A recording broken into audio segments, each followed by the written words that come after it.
ici. Bonjour Aminata. Bonjour.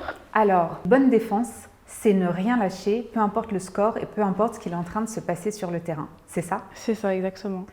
Peu importe si on perd un 3-0, faut toujours avoir cette mentalité-là de se rapprocher le plus proche possible du score de l'adversaire et surtout ne rien lâcher. C'est le plus important. Ok. Alors, qui tu es? Qu'est-ce que tu fais dans la vie? Moi, je m'appelle Aminata Keita, j'ai 19 ans et je suis football professionnel à Soyo. Et voilà. Ok. Quel est ton poste? Je suis un peu polyvalente, je peux jouer latéral droite comme def central ou des fois 6, c'est au milieu, toujours défensif par contre. Ok. Toujours.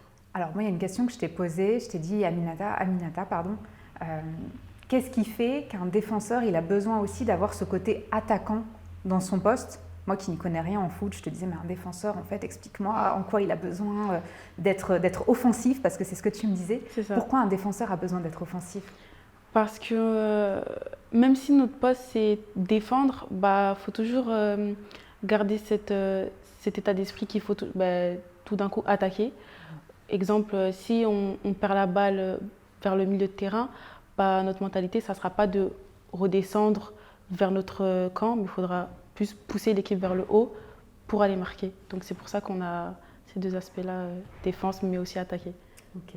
Alors au niveau de ton parcours, est-ce que tu peux me raconter un petit peu comment tu es venue au foot? Comment ça s'est passé pour toi? Pour moi, le foot, en vrai, je pense que je suis née avec. J'ai toujours grandi avec ça. J'ai toujours joué avec les garçons quand j'étais plus petite. Donc, je pense que cette envie de jouer au foot, d'avoir toujours un ballon dans les pieds, je suis née avec en vrai. Et par rapport à mon parcours, comme je l'ai dit, j'ai toujours joué au foot. J'ai toujours été sportive, j'ai toujours joué au foot. J'ai commencé à l'école de foot de Sarcelles. T'avais quel âge? 7-8 ans, je pense. 7-8 ans. Ensuite, j'ai été dans le club de l'ASS Sarcelles. Et à mes 14 ans, je suis partie au FC Metz pendant 4 ans. Et après, je suis revenue 3 mois ou 4 mois à Sarcelles. Et en janvier, j'ai été prise en D1 féminine à Soyo. Félicitations. Merci. Alors, tu m'as dit que tu jouais beaucoup avec les garçons au foot. Est-ce que tu étais la seule fille? Est-ce que vous étiez minoritaire plutôt? Quand j'étais plus petite, oui. J'ai été la seule fille dans mon équipe. Et après, en fait, le football féminin, en vrai, même si j'ai que 19 ans, je pense que je l'ai vu évoluer. Parce que quand j'étais à Sarcelles, il n'y avait pas encore de vraies équipes féminines. Il n'y en avait qu'une, c'était les seniors. Du coup, je jouais avec des filles plus grandes que moi. Et maintenant, à Sarcelles, il y a des U11, il y a des seniors, il y a des U19. Enfin, on a vraiment un groupe féminin. Et c'est ça que j'aime bien. D'accord, très bien. Alors, quand on pense sportif et de sportif de haut niveau, on pense surtout à l'hygiène de vie. Donc, j'imagine que tu dois faire attention à ton alimentation, à ton sommeil. Ouais. C'est important. C'est très important parce que sinon, ça engendre des blessures. Et si tu es blessé, tu peux pas jouer. Donc voilà. Donc ça joue sur tes performances en fait. Oui. Pour pouvoir donner le meilleur de toi sur le terrain, il faut que ton hygiène de vie, elle soit la plus stable possible. Ok, très bien. C'est pas trop difficile à tenir au quotidien ça? Quand on a 19 ans en plus? Si, c'est difficile, mais après, il faut faire des sacrifices. Et c'est ça que j'essaye de bien faire en tout cas. Et voilà. Ok, très bien. Alors, on parle de l'hygiène de vie, mais on ne parle pas beaucoup de l'hygiène mentale. Et pourtant, pour un sportif, une sportive, c'est hyper important d'entretenir son mental et de se préparer à la victoire ou à l'échec. Mais généralement, on se prépare plus pour la victoire. Est-ce que tu peux m'en dire un peu plus sur ce sujet? Comment tu te prépares, toi? Moi, avant, je me posais beaucoup trop de questions dans ma préparation mentale. Mais à l'heure d'aujourd'hui, je me pose plus trop de questions. Si je dois y aller, j'y vais. Si je dois faire quelque chose, je fonce sans me poser de questions. Parce que c'est quand on réfléchit trop qu'en général, on rate, mais on fait moins bien les choses. Donc moi, ma préparation mentale, il y a différentes façons. Soit des fois, je vais être dans mon coin. Soit des fois, je voudrais rigoler, parler, m'amuser. Et moi, en fait, ça dépend. Tout dépend. Tout dépend de ton état du jour, on va dire ça comme ça, et tu t'adaptes, c'est ça? Ouais, tout dépend de mon humeur. En fait, je me lève et je ressens que là, j'aurais besoin de rigoler, j'aurais besoin de parler. Ou là, en fait, non, je préfère être dans mon coin, je mets ma musique dans mes oreilles et là, je suis concentrée. Ça dépend. Je vais pas être... parce qu'il y a beaucoup de sportifs, ils sont vraiment dans leur coin, ils veulent être seuls. Mais moi, non. Parce que c'est quand je suis trop concentrée, c'est là où je commence à trop me poser de questions et c'est pas bon. Donc du coup, voilà. Ok, tu m'avais expliqué que sur le terrain, au début de ta carrière, si on peut dire ça comme ça, tu avais tendance à essayer d'anticiper tout ce qui allait se passer et du coup, tu étais beaucoup moins dans l'instant et tu étais beaucoup moins efficace du coup dans ta technicité. Est-ce que tu peux me confirmer ça? Oui, en fait, avant, je me faisais plusieurs scénarios dans ma tête, donc je ne vivais pas le moment même. Et maintenant, je vais sur le terrain et je joue sans réfléchir en fait. Donc je pense que c'est mieux comme ça. Est-ce qu'on peut dire que tu as eu davantage de confiance en toi qu'à tes débuts? Est-ce qu'au début, tu avais confiance en toi?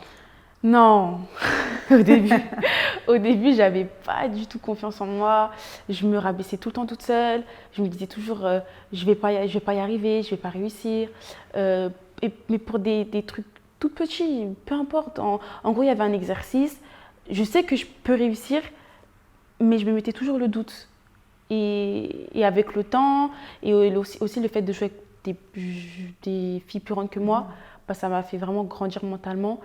Et on m'a toujours dit, mais non, pourquoi tu te poses trop de questions? Faut toujours être positif dans ta tête, etc. Donc à force, ma mentalité, elle a changé. Donc tu es passé d'un état de zéro confiance en soi, où, si je résume, tu te faisais des discours internes, des dialogues internes plutôt négatifs, où tu te persuadais déjà avant même de commencer que tu n'étais pas capable de le faire. Et puis en avançant, tu t'es dit, ok, on arrête de réfléchir et puis je fais. C'est ça. Alors l'élément clé qui te concerne, c'est aussi que tu es quelqu'un qui est une acharnée de travail. Tu aimes beaucoup l'excellence, tu te tues à la tâche, si je peux dire ça, pour atteindre… Un peu trop. Un peu trop, exactement. Est-ce que tu penses que ta confiance en toi, elle vient aussi de là, du fait que tu sais de quoi tu es capable, que tu y travailles fort et que tu peux te permettre, du coup, sur le terrain, de te faire confiance et d'arrêter de penser au reste et juste d'y aller? Oui, c'est exactement ça. Mais après, je pense que ma confiance en moi, elle est venue avec le temps. J'ai commencé à accepter le fait que… En fait, je me disais toujours, je ne suis pas au niveau. Alors que où j'étais, ça prouvait que je l'étais. Donc, je commençais à dire, ah non, Aminata, là, accepte-toi. Là, tu es au haut niveau, tu es dans une vraie équipe.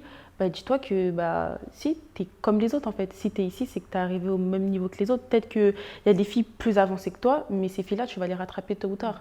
Donc ouais, maintenant, j'ai cette mentalité-là.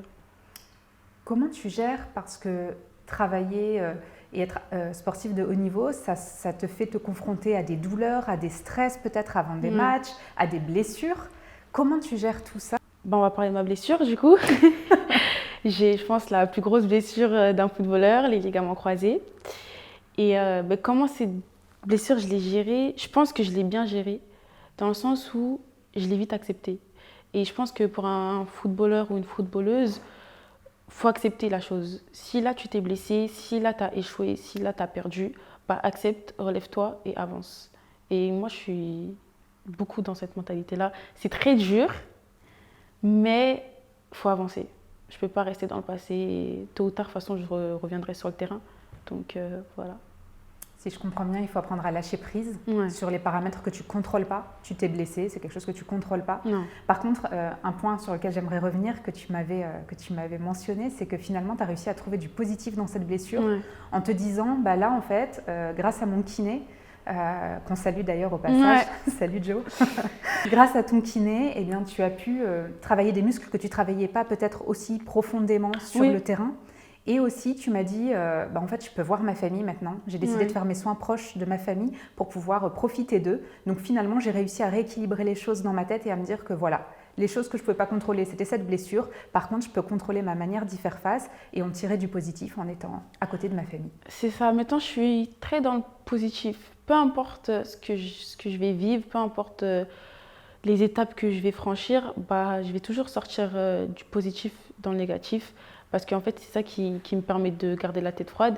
Et je sais que si je deviens triste, si je deviens mal devant ma famille, ça va les mettre mal automatiquement. Donc du coup, je préfère me dire, bon, allez, Mimi, Aminata, enfin Mimi, c'est mon surnom, c'est pour ça que je dis Mimi.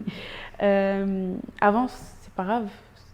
Là, oui, tu es blessé, mais pendant 1 an, en vrai, tu seras proche de ta famille, chose que j'y étais pas avant. Enfin, je rentrais quelques week-ends, mais on se voyait pas comme là, je les vois tout le temps. Donc du coup, c'est ça, toujours le positif. Et de toute façon, le positif attire le positif. Donc c'est ça aussi que ma mentalité, elle est comme ça. Super. Alors, il y a aussi un élément important. Tu m'as dit que tu avais une maman aussi qui t'avait beaucoup inspirée, Ouais. qui était très sportive aussi. Il me semble qu'elle a fait du basket, du football et du volley, C'est si je ne ça. me trompe pas. Qu'est-ce que ta maman t'a appris, qu'est-ce qu'elle t'a transmis et qu'est-ce que tu as cultivé en toi pour avoir quand même cette mentalité incroyable alors que tu as commencé à 14 ans et qu'aujourd'hui tu as 19 ans? Ouais. Quelles sont les clés d'après toi? Les clés, en vrai, ma mère, elle m'a pas appris dans le sens où elle m'a assise et elle m'a parlé.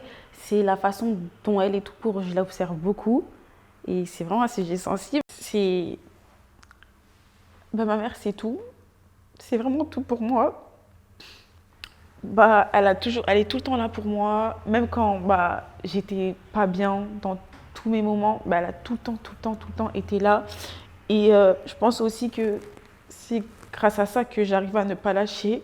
Même si des fois, je me dis, par exemple, quand j'ai eu ma blessure, j'étais ah non, le foot c'est fini. Et j'étais vraiment dans une sphère négative. Et juste pour ma mère, je peux pas me permettre de lâcher parce qu'elle a trop donné pour moi.